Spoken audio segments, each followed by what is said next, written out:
This is Level Up Success Podcast with Neff and Truth. Hey, how you doing, friends and family? This is the Level Up Success Podcast. and welcome to another episode where we always bring knowledge and power to our listeners. So tell me, Nate, how we gonna do this? All right, guys. So I just want to give you guys the welcome back, right? We have Joey back, and we have a new guest, and like I said before, we're gonna learn a lot. There's gonna be a lot of knowledge that's gonna be put to the table. So I just want you guys listening and and learning because knowledge is power, right? Right, Truth? It is, definitely is, and that's one of the reason we're gonna continue with the show. Where our second guest. So, All right. So before getting started, why don't you give the audience your name and your background? What's going on, you guys? My name is Alex Sparks. I'm your favorite consumer law expert. And what we do is we teach how to rebuild, restore, and empower the community on financial literacy. All right, awesome. And before we talk about that, how did you come about? How do you come about this? For the credit repair. So very interesting story. So this is going to tie it into my background a little bit. Back in 2018, I deployed for my third time to Afghanistan. All right. So that deployment was about a year long. And what ended up happening was that I got into a business with a very good friend, Caesar, that he pretty much co-signed one of my loans because we got into business together. Right. The business was going well. By the way, I don't know nothing about credit. So when they told me I needed a co-signer, I told Caesar, hey, can you co-sign this for me, please, so we can get into business together? Thank God he signed it without thinking twice about it. However, thinking about it in retrospect, I would not ask him. Right. Because if you need a co-signer for something, for any type of loan, you're doing bad.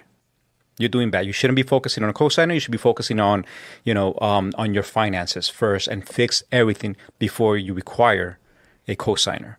So with that being said, what ended up happening with the loan is that he bought me out. I paid him the money. He bought me out. So everything was under my name at that point. So I go and I deploy to Afghanistan and I had the funds to pay everything up in one shot. So it was a $50,000 loan. So let's play with numbers here for a minute. It was a $50,000 loan. About $30,000 was left to be paid. Okay. So I called the bank and I'm like, listen, I want to make a payment. I never said I want to close out the loan. So wordings have a lot of power, yes, right? So I said, I want to make a $30,000 payment. She says, cool, send the payment. I send the payment, right? She processed the payment and everything. However, there was still the interest part of that loan, right? So what ended up happening was that because of the interest went from month 1 to 2 to month 3 to month 4 into collections. What went into collections? $5.17 of collections. $5.17. That destroyed my credit. Why? Because the debt that is in your credit holds 30% of your overall number, right? Of your overall score. So I lost about 220 points off of that rip. So me over here in Afghanistan, wondering what the hell's going on with my credit because it just significantly dropped, right? That is what ended up happening because I didn't know that the interest was rolling over 30 days late, 60 days late, 90 days late, 120, so on and so forth. And then bang, collections, $5. So then I started getting into credit repair, into learning how to repair my credit first in order to help out others. Then once I started learning, the tricks, the do's, the don'ts of credit, which made me stumble into what is called consumer law. Extremely important, which, by the way, we were talking about this before the camera was rolling, is that by the end of this segment, I want you guys to say, oh shit, I didn't know that. Let me further that a little bit more. Did you guys know that the credit bureaus do not exist? Go ahead, make that face again. Make Yeah, that face I was again. gonna say Yeah. I'm going to show Okay. you. no because a lot of people follow the. That's why they go to check the credit and all that stuff. Where did they go to all this time? I'm going to Yeah. show you. I'm going to show Alright. you with the law. This is not me making up words or making up numbers or making anything up. This is the actual law that was passed by Congress. That's going to show you that the people that govern all this is not the bureaus that you think. In fact, the 3 credit bureaus do not exist. They don't. But we're going to talk about it with once we go further with this podcast. All right, awesome. I would like to know, well, like, how did you guys meet, or is the story you're gonna say gonna kind of mix in how you guys met? Absolutely. Shall I start it off or you start it off? I'll start it off. Go ahead. Right. Can you close So your now mic? a little. So now this is a little bit more about my background. Yeah. I was born in Southside Jamaica, Queens, and I was raised and grew up in Corona. Yeah. In Corona, Queens, right? So when I was about from when I was 1 to 5, I was sent to Colombia. My background is Colombian. My parents are Colombian. Okay. So I was sent to Colombia to live of my first couple of years, so I could learn Spanish, so I could have the traditional respect that Colombians have. Every culture has the different the different teachings of upraising, and then once I came back to this country. Then I started into the school system, kindergarten, first grade, so on and so forth. So that's pretty much where I grew up. And Jovi, we know each other from Corona. We went to practically all the schools Every together. school From, together. From middle school, high school, all the schools High together. school. That's why we met. Yeah. Yeah. Okay. High school. And then I remember, particularly in high school, and this is one that I remember the most, I didn't know that he was already doing the Army thing in our senior year of high school. I had no idea he was doing the Army thing. I knew he couldn't keep up with one class, but I do really well. I love to write, and I do really well at writing. So at that time, I used to sell papers. Yes, that was a thing. AI did not exist. Google did not exist. So I used to write papers for people. And they would pay me $25 a pop, $50 a pop. And it was funny. The last one, right before he deployed the first time, I wrote your last final for English. Yeah. Okay. We were in high Hopefully school. the teachers don't find out. But We were in high school when September 11 happened. We were in high school when September 11th happened. That's right. And I was officially the youngest soldier in Ground Zero. 1,000%. I was there for 11 days, part of the search and rescue team. Us military, we were, called and report to duty straight to, Ground Zero. And I had so much on my plate that Jovi, she helped I me helped out. him out. She helped me out with that paper. Yeah. Ironically, I ended up getting a higher score than her, which was... I wrote Oh, wow, his you had to paper. throw it to the I wrote face. so Oh, many. that's fun. Fun Wow. fact. Fun I fact. can't believe you didn't say that. Fun fact. Get your I credit. wrote so many papers that year. I can't even begin to tell you how many. And I ended up with the least score. He got like an A minus and I got like a B. Like how? How does that happen? do you But not yeah, go to the teacher, be like, yo, like, what's going on, man? Like, do you read this, did you read this right? Like, I wrote my paper last. Out Okay. of everybody, yeah. Yo, can you picture that? If she would have gone up to the teacher and be like, Miss, I don't get it. I wrote his paper and you give me the low score. I would have like, what are you talking Wow. about? Yeah. talking about Willis? No. Talking about Willis. What paper? Yeah. Do you remember where you were when 9/11 happened? I don't think I ever asked you that. Oh yeah, I was supposed to go to work, but I overslept that day. So the thing is, I overslept. So I went to a shower, changed my clothes, ran to the train station, and out of nowhere, cops told me, you cannot take the subway. The subway is closed. So I was like, the subway is closed? I never heard that before. in your life? Yeah, the subway closed. So I walked back to my house. I'm thinking, why would the subway be closed? Anyway, I'm mad. I woke up late for work. So I turned on the news and I see what everybody saw the plane going Yeah. But what's the odds of me waking up late on that day? Wow. You were working in Wow. That's Manhattan? fucking I was working in a retail store in Manhattan by 34th Street. Yeah. It's a well-known retail store. But that day I woke up late. I guess I'm lucky because that day a lot of people got stuck in Manhattan because my father was actually working. And he got stuck. He couldn't leave. My father, who's retired NYPD, shout out to all my NYPD customers. My father, who's NYPD, he was at Ground Zero for about 2 to 3 weeks right after it happened, and he was basically just there the entire time. Yeah. That's crazy, man. He was deployed. He was the same way the military was deployed there. All cops were deployed there too. Yeah, but I imagine that To this day, he still has to go get. I think it's once a year. They have to go get anybody who worked at Ground Zero. They have to go get their lungs tested, and it's like a whole thing that they do. Yeah, no, I was just thinking like, damn, you guys went through something. Like me, like I was in junior high school, and you know, like they had everybody just like stay stuck in the rooms, and then the parents was coming in panicking, like trying to pick up the kids. Yeah. And then my mom, she didn't pick me up, and actually, she came in late, and when you know, like she explained to me like, yo, like me thinking about it, everybody's in here in an uproar trying to like pick the kids up. Wouldn't you guys be safer in the school? This is her mindset. Yeah. Like, I mean, you know, you're guys with a lot of people. Like, cops are going to be flooded there, which was true. So that's her reasoning for not picking me up. You know, I didn't feel bad, but my sister, she was on some other level. She's like, that dramatic, right? You don't care about me. and it's like, yo, like I told my sister, you got to take a chill pill because, you know, like she's right. Like, you know, everybody's out here in an uproar, like going crazy over what happened, which is horrible, obviously. It is. It's horrible, but at my mindset at that time, I'm like, nah, I'm straight. Fun fact, remember I told you I chose to stay in Corona in high school, right? Yeah.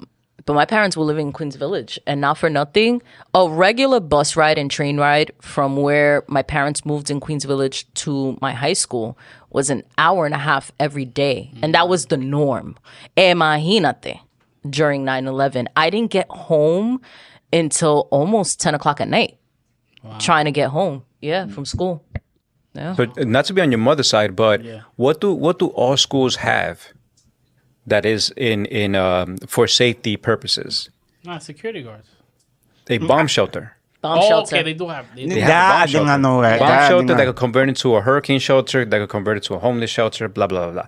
But yes, there's a shelter that, fire drills. I was going to drop the F-bomb. Fire drills. When we have fire drills in there, what are we doing? We all have a place to go, a route to go, whether it's outside of the school or inside of school. I mean, you're not going to be inside of school when there's a fire, but they do run drills. Yeah. And most schools, the majority of the schools have that. We had no drill. We had no drill at Newtown. There was no drill. No drills? Oh man, that's horrible. We gotta have some type of drill. I don't Yeah, think they work, it was though. called. That sound kind of bad, though. When I was in high school, there was no fire drills. But when I was like elementary, in the beginning of Yeah, high we had school- those drills. But in But New in high school, they Yeah. Okay, but Newtown think was- about it. Think about it. If you had a fire drill in Newtown, what would most students do? I know I would. You're out. You're gonna Dip. cut. You did. I would dip. That didn't take much for me to begin with. I was out. I would dip without a fire drill. No, I was dip without a fire drill. I'm out. Out completely. Oh, that's funny. So, I was gonna ask. I mean, I guess you already kind of answered this question, but well, let me ask you this: was it hard for you, like, to learn everything that you learned? You know, as far as credit reports, like how complex is it? You know, like for the average person to like want to learn these things. Okay, so that's a good question. So a passage from the Bible, just, for the future. I'm not religious, but I'm very spiritual.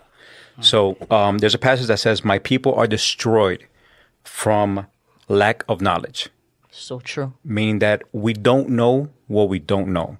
I know that sounds a little corny, but how are you going to know something that you were never taught? All right, so perfect example is in our upbringings. What are we taught and what are we not taught? Right? At the dinner table, what are we allowed to talk about? Fill me in, guys. Class participation. At the dinner table, what are we not supposed to talk about? In the dinner table, we can't talk about. Well, I couldn't talk about the new rap single that came out. What, politics? No. Politics? I don't know. Okay, Yeah, that's well, one. yeah, There we go. politics, There we go. yeah. You're on the right track. Politics. Okay, religion? No, not religion. Not religion, yeah. right? Well, not really, It because you depends, pray. it A lot of depends. people Yeah, pray yeah, before yeah. A lot of people pray before. That's the only two things I could think of because I try to avoid those two. That's the only reason I came up. Politics and religion it's a hot topic to talk about. And the third one, I'm not really sure. While you're eating, no se- Were you able to ask somebody else how much money did they make last week? Oh no, yeah, you Oh, can never. Absolutely Yeah, you can not. never ask how Nah, much Go that's ahead. not- that's off the ask your table. father how Let's much thought money he about made. Ask your Theo how much money he make. Your mother will just body slam you. No, I just feel like that's a type of question should never be asked. Why? It is. But why though? I don't know. I always thought about that because became nobody talk. taboo. Because nobody No, talk about no, it. you know what it Taught is? They implanted that because I do remember like when I wanted the Nike flights, when they came out, I was like, those are dope. Yeah, they were like $150 at the time.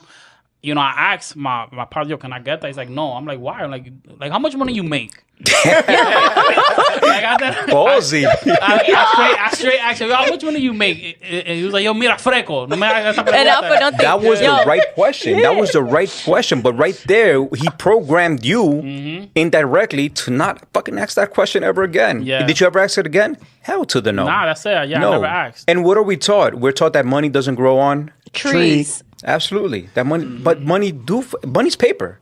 The fuck are you gonna tell me that money doesn't grow on trees? It's paper. It's currency. All right. So, I mean, shit. We all knew that together, right? Were you guys Yeah. were you guys at my dinner table during that time? Wow. But this is how we're raised with this type of information. So to go back to your original question, how did I learn about this? First and foremost, I had to unprogram myself from my previous teachings. Unfortunately, my parents, I love them to death. Once upon a time, they did have a lot of money, but they didn't have that financial literacy that is taught by the rich.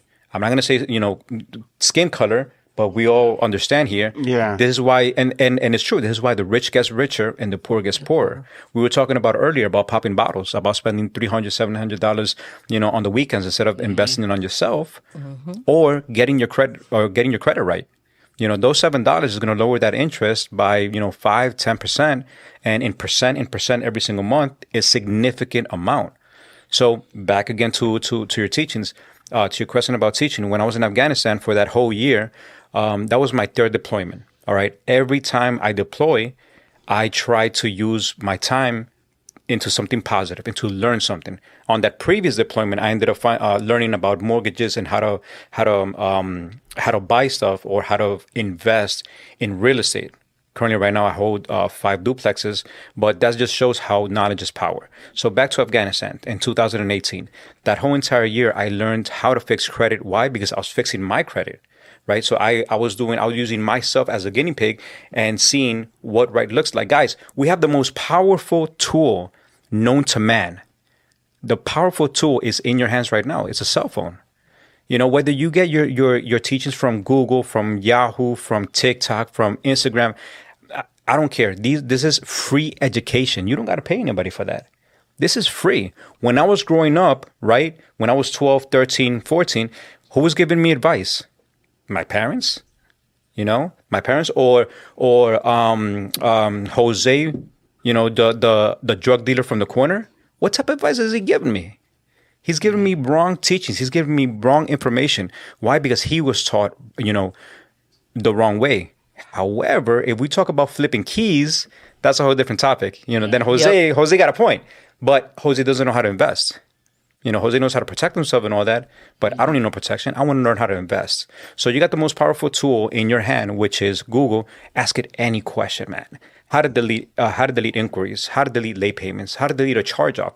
What's the difference between FICO and Vantage? What is the difference between those two?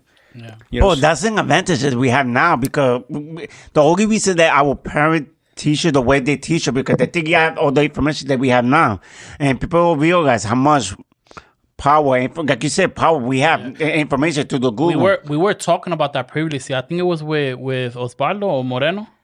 I'm trying to think. It was with Moreno. We were talking about that. That we can't really like blame our parents because can we? Well, this is my, and then you could give your analogy, but this is my analogy, right? Where did they learn what they learned from? Yeah. They learned it from their parents. Where are their parents from? Like, for instance, me, I'm from, my parents, I'm DR descendant, right? Dominican Republic descendant. And what did I thought about this. Like, what did my grandparents teach my parents, right? I mean, all they taught them how to do was, well, the women, they got to make sure y'all got to clean and do everything, possible to make your man happy. And, the men, hey, you got to go out there and you got to work. You got to work your 9 to 5. right? Not And even, then well, not even 9 to 9 to sometimes. this day, my mom still, even though I have a business and I'm doing well in my business, she still rather me get a 9 to 5 job because like that's just how the way that she was raised to believe that this is the way, because all these benefits that you get when you Benefits. you know what I mean? Exactly. Like so she still to today she still tells me, hey, when are you gonna, like, I know you're doing your business stuff, but when are you gonna start, you gotta plan out for your retirement plan and this is that. I'm like, Mom, I got this, trust me. Like It's so funny because with starting all of this and making everything official and everything going live now, I remember. So my dad. Here's the irony in that my dad actually called me up for his like fifth car from me, and he's like, "Hey, I need blah blah blah. The lease is coming up. What are we doing with that?" And I'm like, "Oh, okay. By the way, I forgot to tell you, I'm no longer at this particular dealership. I have my own company now, yada, yada." Oh, that turned into a whole thing. What are you doing? You left your da-da-da. And I'm like, no, pa, like for real. Like I'm doing, like this is all, no, no, no. ¿Sabe qué? We'll talk later. I was like, we'll talk later. And what they don't realize is our knowledge is not, look, my father had to get a government job in order to get to where he's at now. And I was blessed that my parents, they were able to obtain property and, so forth and so on. But they are pension based. I need that pension. I need that retirement. Mm-hmm. I'll be okay.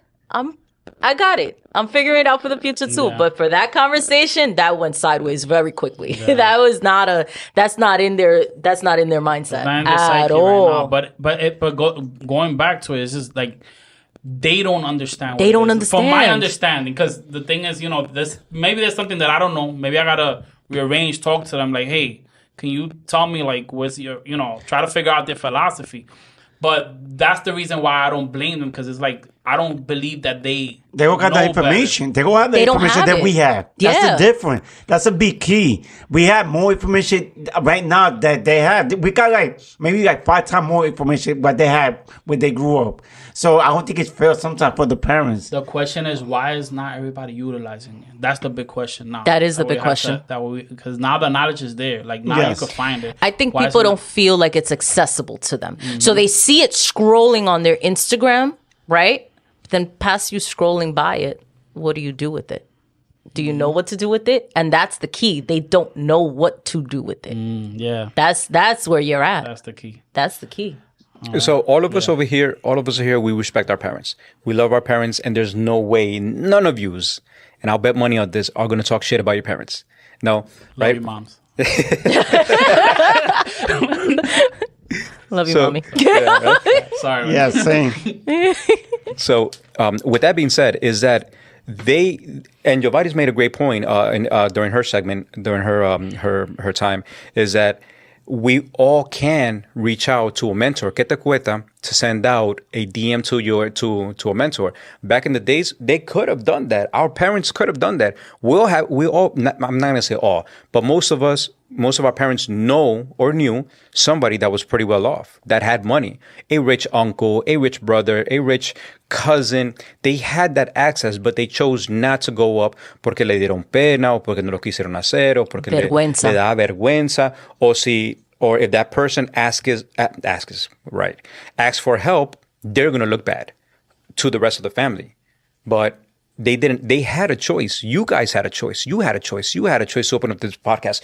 You had a major choice to pull out of corporate America, which dangles this nice little, what's the key word? Carrot.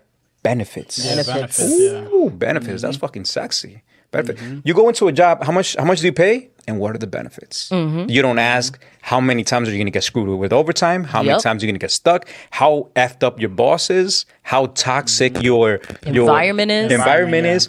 Why is this position available? Why are you hiring me? What happened to the last person? For example, the person that's taken over Jovi's position at the dealership, They don't know why she left, and she's not gonna know. Well, I mean, it depends if she asks, but Or if she watches this podcast. yeah, absolutely. Get out fast.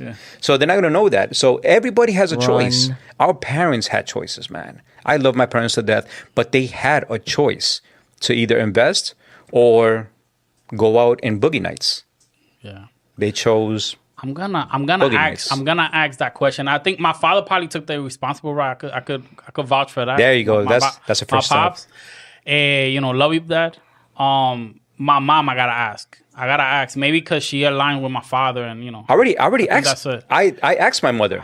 I asked my mother because in Corona National Street, there's it's where I grew up. It was a 4-family apartment, right? I asked my mother once upon a time, when you had a lot of money, why didn't you buy this building? She clearly said, she clearly said, because I didn't know how mortgages worked. I didn't know how much money I had to put into the property. I could have bought that straight cash. Back in the day, we're talking about like 30 years when interest rates were what, 1%. Yeah. You know, and houses was worth what, 70,000. Yep. Properties in Bushwick, right next to Barclays, were be giving out for free. They were giving that shit out. Yep. Now, no. Knowledge is extreme power. Once you give that knowledge to somebody, they become a dangerous, very dangerous person. But they need to access that knowledge first. And you can never go back. Once you have it, you can't go back. Oh, that's another thing. Back. The law of exposure. Once you've been exposed to something, you can't unsee it. You can't get unexposed, right? A couple of, when was it? 2 years back, because of the military, I got hooked up very nicely. And I was sent to first class because I was in uniform. I had to do a detail in another area. So because I was in uniform, I was sent to first class. You know how that experience was? And then for you to tell me, let's fly Spirit? No, there's no way. I'll fly Spirit. I know how that feels. But when you've been exposed to something new, you can't take it away. That's why I tell people, you want to buy that Lamborghini? Do you know how that Lamborghini drives? No. Sit your ass inside the Lamborghini. I promise you, you'll work 10 times harder to get that Lamborghini instead of wishing for it. Yep. So that's the law right there of exposure. You have to expose yourself before you could dream it. Yeah, that's good. Law of exposure. Law of exposure is great. Yeah. Law of exposure is great. And even this, see this? We've all been exposed. And now whoever sees this podcast, they're going to be exposed too. Hope you guys are That's exposed. that right there. Awesome, man. Yeah, that's awesome.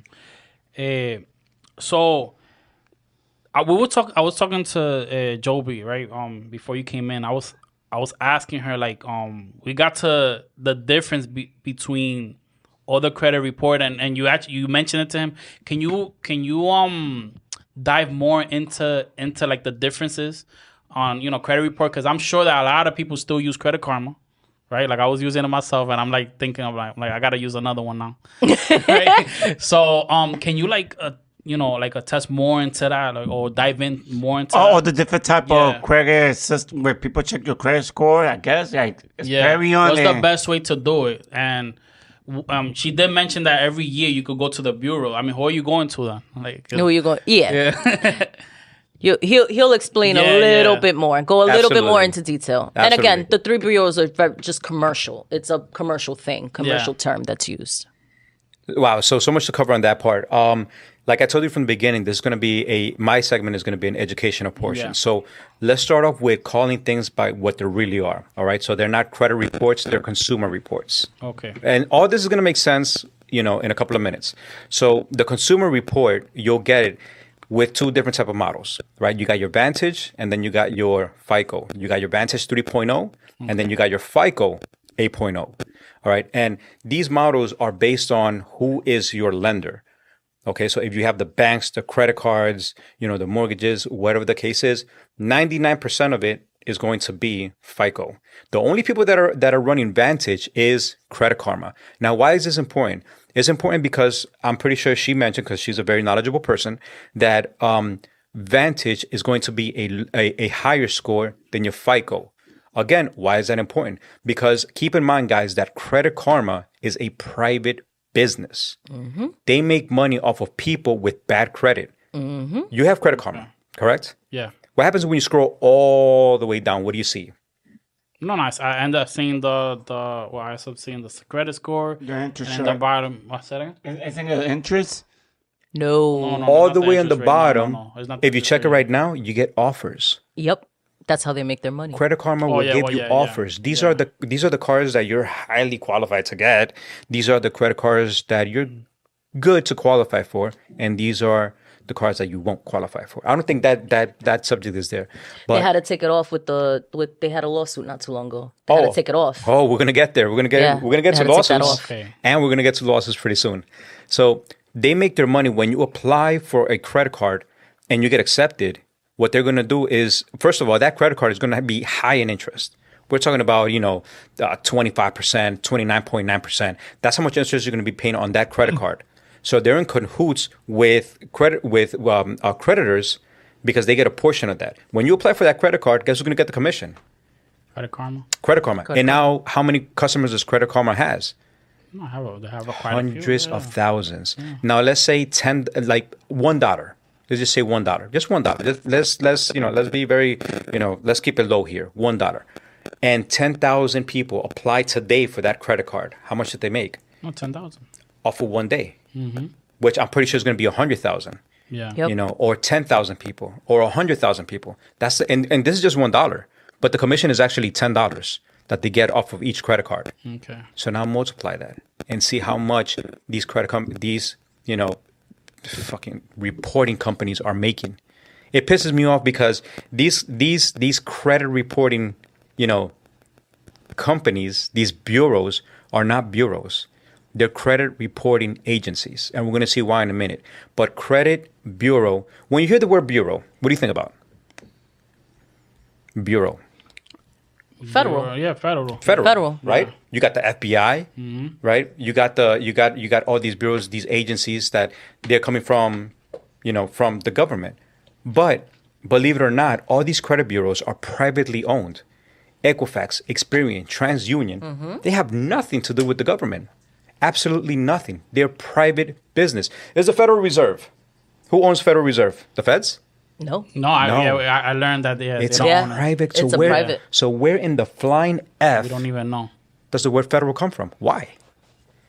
Where, guys, the power of words, and how they identify themselves. All right, is it true? No, but we believe it because in our subconscious mind we already know that federal means government, bureau means government. So the credit bureaus, they're reporting this. Wrong answer. Okay. Yeah, no, that is something to unpack right there. Yeah. Yeah, it is. Wow. Because a lot of people don't even know about this. Like you said, it sounds like it's part of the government, but it's really not. It's just private industry, company. It is. Yeah. It's Yeah. private companies. My Wow. question now would be like, what are the correct measures that people could take to check their credit? Like, where do they go? Or what would be a proper place? So a proper place to go is to My Free Annual Credit Report. Now, when you guys mentioned that you guys get one free report, one consumer report a year, let's just go a little deeper in that because actually ever since, post-COVID, you could get it once a month. The report is free once a month. So first you want to check your report, all right, your consumer report. That's the first thing you want to check, right? And then moving forward, another very important thing that is very underlooked is after you print out your report, was the first thing that you see on top is going to be your score, all right? Yeah. Right next to that score is going to be your personal information, right? That's your personal information. So let's say me, right? Because I don't want to use you guys as an example. Let's say me, Alex Sparks. I look at my report. My name is Alex Sparks. On my ID, it says Alex Sparks. It doesn't say Alex J. Sparks. It doesn't say Alexito Sparktholomew. No, it says Alex Sparks. So you shouldn't be having all these AKAs, all these alias names or, known as on your report. Wrong answer. It's irrelevant to the report. My ID says one name. It should say the same name on that, on the report, on the consumer report. Now your addresses, if you live in Richmond Hill, but you moved from Miami, if I check your report, that Miami address should not be there because it's irrelevant. We're going to see why in a minute. But if I'm checking your report, it shouldn't say Miami. Shouldn't say Kentucky. It shouldn't say all these different places, because as a lender, I'm going to see that you're unstable. Where the hell are you going? That you're going all over the United States. Are you running from the marshals? Are you running from baby mama? What's going on with you? Yeah. You know, are you running from the law? That's first and foremost. Next, again, like I mentioned before, is irrelevant. All right, that's irrelevant information that should not be on your consumer report. All right, and that's what I tell my that's one of the services that we offer in my company, which is Fix That Credit. All right. So in Fix That Credit, we remove all those information because it's irrelevant to the report. Okay. Let me ask you a question. So, does places could we remove, or as you recommended not to put all those places? How would that work? How would they get those information of all the locations that you've been to? Every time you apply, okay, so 2 parts right there. Everywhere that you've applied, right, and then you show, for example, my boy Caesar, when he was a co-signer, right? Believe it or not, on his report is going to show my address. It sounds weird. It sounds, crazy, but my address is going to come out on his report. But he never lived there. So Caesar, was one of my clients. He's in the 800s right now.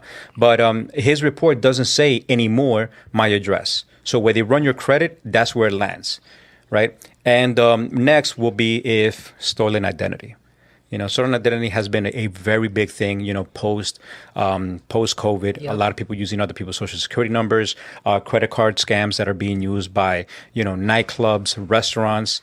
We could even dive a little further when it comes to that. When they charge your credit card, now they're getting better at it. But what have they been doing? What have they been doing with the credit card when they say, Mr. Nate, it's going to be, the bill came out to $100. What do? You give the credit card and they go to the back. Do you see what they're doing back there? Yeah, no, you don't. You don't? Can't. You don't see. So sometimes they'll either cloning your card, they're checking down your numbers, and then congratulations, identity theft. Yeah.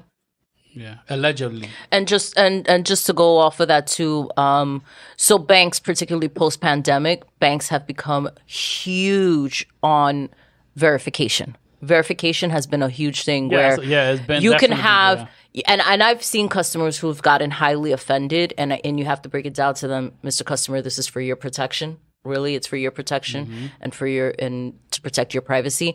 But you can have an 800 credit score, and the bank can still be like at random, hey, we need to check everything on you. No, not lock your card.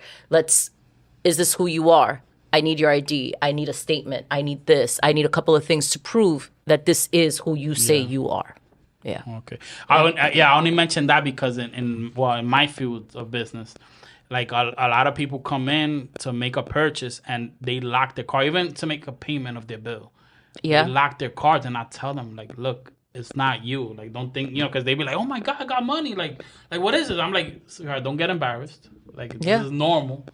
Just call your bank so that they could clear you. I love having those conversations. Don't worry, it's not that your card declined, but it's not declined because you don't have funds.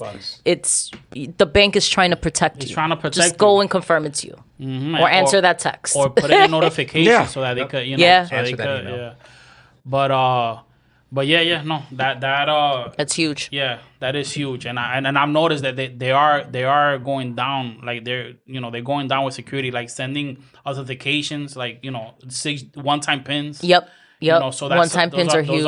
Also, voice verifications now too are a big thing where they're verifying that it is you based on what you sound like. Yeah, but I don't trust that with these AIs, how they are right now. What happened? With the AIs, I wouldn't trust the voice verification right now. Oh, that's true too. But Chase, like certain banks, like Chase is a big bank on that now with the voice verifications. Well, I don't know about that, but that's, it's getting don't better. believe in AI right now. No, I believe it's the way you think about it, but that's another conversation. Oh God. No, because I'm scared. Now you could use AI to help you, but there's some people that want to use AI to do everything for them. That's the part that kind of scares me. Where you believe the AI can do just... Yeah. I know what you're saying. You gotta use it as a tool. As a tool, I will have an issue. I will have this conversation. Like, I believe that you could use it as a tool to improve because... No, I will have an issue with that, to be honest. It's the way I was thinking, like, there's people that just want to use AI, do me everything for me. That's the scary part. Yeah, no, we don't want to do that either. No, because if the AI do everything for you, Listen, AI writes all reports now. AI, you could tell them write a story on XYZ, and they'll write you a story on XYZ to the details. So to circle back again about your question about the credit report or consumer report is, again, you just want to verify all your information. First, you print out your report, and then you want to verify everything and make sure that you're the one that made those actions on that report. So what's next? After your personal information, you have your inquiries. All right. So inquiries is very big because, and I know Jovi right here, she's like, oh shit, inquiries. He's going to talk about shotgunning. And we're not talking about drinking, I wish. But when it comes to inquiries, so first let's talk about what is an actual inquiry. An inquiry is when a company looks into your credit report or consumer report because you need to apply for a loan or for anything personal with a financial institution. All right, that's what an inquiry is. It's just a mark on your report that says, hey, you applied for this. Now let's talk about what happens if you got accepted or if you don't get accepted, right? If you don't get accepted, what happens to the inquiry? It sits there. Why? Why does the inquiry sit there if I didn't get the report? I mean, if I didn't get the credit card or if I didn't qualify for the loan? Why is that inquiry there? So one of the ways, and this is sauce for you guys that have those inquiries that you want to get it removed, if an inquiry is there for more than 2 years, it needs to fall off automatically. These credit bureaus are not going to take it off because it doesn't benefit them. All right, because if you take off that inquiry, what's going to happen to your credit score? It's going to go up. It does not benefit the credit bureaus in order to make these happen.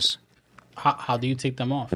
So you take them off by what you do is you just simply write them a letter. You write the credit reporting agencies, you write them a letter saying, hey, this inquiry is more than 2 years old. You don't got to get fancy. There's nothing fancy about it. You don't got to write, anything extreme in order to explain that this inquiry is more than 2 years old. Look, 2021 or in 2023. Big difference. Should it be here? Should be taken off. Also, if you didn't get accepted for the credit card, you could take that inquiry off. All right. So let's say I go into a dealership, I do it the wrong way, and I apply with, the car dealer. He's going to run my credit. Not necessarily the wrong way, FYI. I'm getting there. So just wanted to correct. So they're gonna run your credit, but what they're gonna do is that they're gonna shop for your best quote, for best rate. The only problem is that they're going to keep on jamming it. They're going to keep on running it and running it and running it. Next thing you know, you got 2, 3, 5, 10, 15 inquiries off of one client because of that. So what is that? What is that known? That is known as identity theft. I know I'm going a little extreme, but believe it or not, by law, by definition, that's aggravated identity theft. And you could use these laws that I'm going to give you guys in a couple of minutes to write a dispute letter saying, hey, you have destroyed my character. You have this. You cannot use my experience. You cannot use this type of information, for this card and run it, that many times, 15. I only applied for one loan. Why are you guys running 14 other inquiries? Okay. And that's pretty much how you get it off. So you got two types of inquiries. You got your hard inquiry and you got your soft inquiry. The hard inquiry is when dealers or lenders, they run your credit. Now, banks on a monthly or creditors on a monthly basis on the Lowski, they run your credit. They do it every single month to see where you land. So let's say you filed for bankruptcy. Okay. Right? You filed for bankruptcy because you couldn't pay your American Express and you couldn't pay your Discover card, right? Capital One is going to run your credit. They do it automatically once a month to determine whether to give you an automatic increase on your credit limit, or in this case, because you filed for bankruptcy, they're saying, "Oh shit, look at that, he filed for bankruptcy. Nah, cancel this guy." So over here on this side, they're going to cancel your credit card, because they saw this. So that's why they do monthly soft pulls or soft inquiries in order to see where you land. So when you come to me, I do a soft pull on your credit because I get that question a lot. If you're going to run my credit, is this going to affect me? Absolutely not, because it's a soft pull. It's not a hard pull. So it's not going to show on your credit report or on your consumer report. Got you. All right. No, that's knowledgeable right there. Because a lot of people they get weary of wanting to check their credit because every time that's like a myth. Every time you check your credit, Absolutely. you're ruining it. And then that also goes right. You need to go to the right person. You need to know who you're going to. So if, in perfect example, if you're buying a car, you need to know who it is that you're going to. That, look, if you have challenged credit, yes, you're going to have to go. You're going to have to see one or two banks to see what it is that you're going to qualify for. Or maybe one declined you. You're able to see, okay, well, why did this one decline me? Well, what if I do it this way for the other bank? Let's see what happens here. But to sit there and go to the old school dealerships, the old school mentality of them just sending you, the old school mentality at many dealerships used to be, let me send you to 15 different banks and on a hope and prayer that one of them will pick you up and and give you a loan.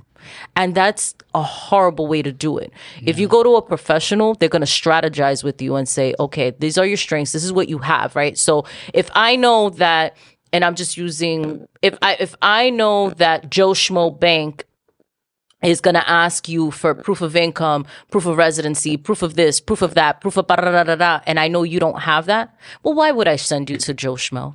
Yeah. When I know XYZ Bank is only going to ask you for proof of residency or proof of income. Well, I'll send you to XYZ Bank.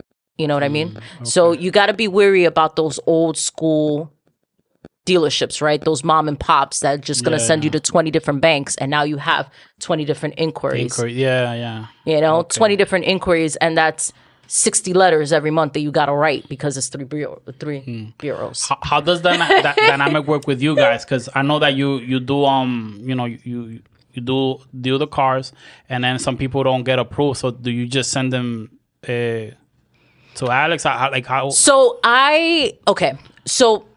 again, I work with amazing finance managers. I work with amazing finance managers. I have amazing pull within the industry itself. And so it's a little bit easier for me to get challenged credit done than it is for most people. Okay. And even those I end up, which I still got to send you like 2 more people for this week. Even those, right? If their credit is still, a lot of times it'll be in the 500s and the 600s. And then from there I go, hey, you're done with me. Here's this person's number. Call him now. Okay. Right now. Like right after you get off the phone with me, call him and fix it. And here's the thing is that if she sends me a client over, because they automatically is going to ask her how much and how long. I told Jovi to tell them that everything depends on how messed up your credit is. Yeah. So I'm a combination of a lawyer and a mechanic. All right. I cannot see what work needs to be done on your car until you bring it into my shop. Once you bring it to my shop, you could tell me, hey, there's a rattling sound in my engine. So here's the thing is it could be a simple oil change and I charge you $100 and I'll have it ready in 2 hours. Or it could be that I have to change the entire engine, the entire transmission. It's going to cost you $10,000 and you're going to have to come back in 2 weeks. Yeah. So believe it or not, every case is different, man. I've never seen 2 cases where I'm like, oh yeah, well, this is to the same. And that's the same with buying cars. How do you overcome those objections with clients? Because the thing is that a lot of clients, they just have this perception. Like for instance, like okay, in my case, like I have a store, and prices are different whether you're a new client, whether you're doing an upgrade, or whether you're doing you're coming from another company. It's all different. And I have to find my own ways to overcome those objections. How do you overcome those objections with when clients come in and they tell you, hey man, I'm expecting this. Why are you charging me this? Like.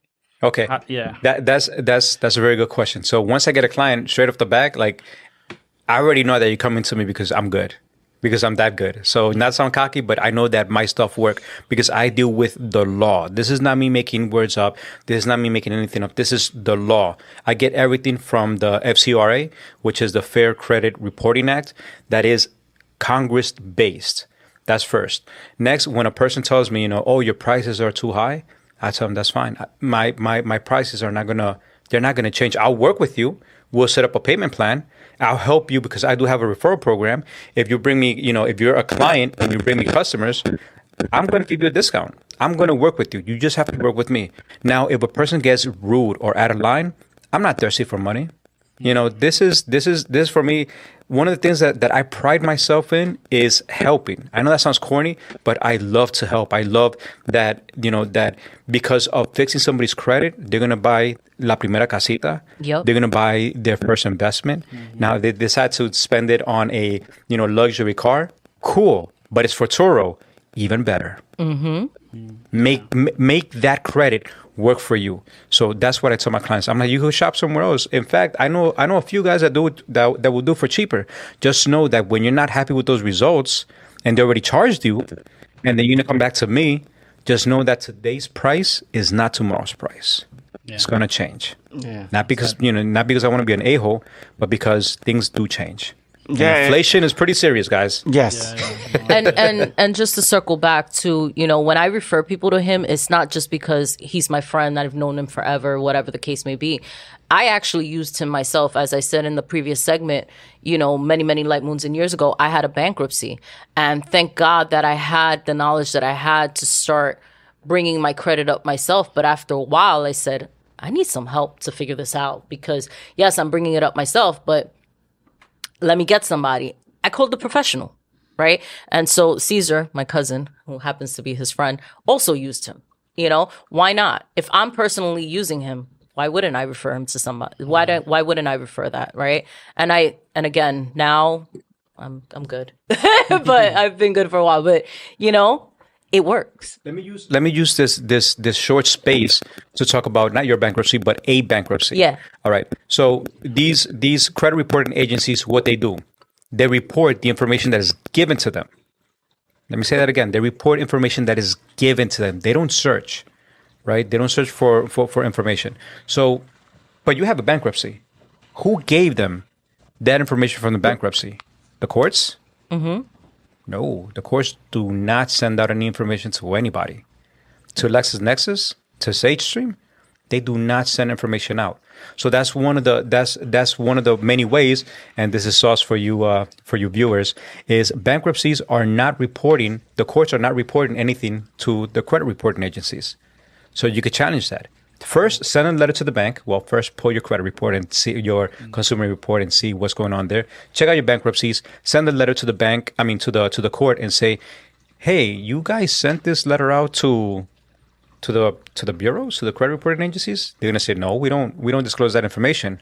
Oh, really? Okay. You're gonna take that letter and then you're gonna write a nice little letter to all three credit reporting agencies and say, "Explain this to me. Why are you reporting something that was never given to you? You guys don't take information. You guys receive information, but you guys don't take information. So how did this happen? How is my bankruptcy chapter 11, showing on my report? It's going to come off in 30 days. How would they find it though? If they go, well, my question is, since they already put it there, how do they know if you have some type of bankruptcy? A bankruptcy? So like I mentioned earlier, you do have these sub credit reporting agencies. SageStream and LexisNexis are they're not known to the entire public, but they're there. They're also credit reporting agencies.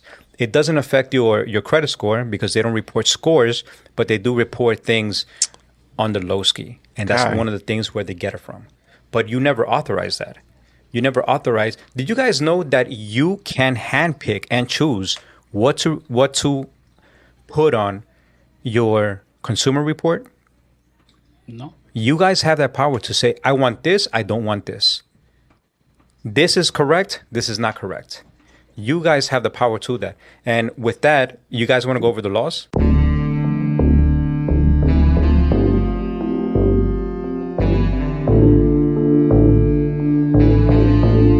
Coming up in the next week episode. There's two things that play into paying off which credit card should I pay first, the high interest or the high balance. like the younger generation, because we do get some, we got a little bit of younger audience, is unlocking education. Like for me, one of the major things is education. you know, at that time, like, man, I'm wasting my life. Like I literally woke up one day, I'm like, yo, what the hell am I doing here? I'm sorry. You're not going to get your credit fixed because you got a bankruptcy. How am I going to fix it in a month?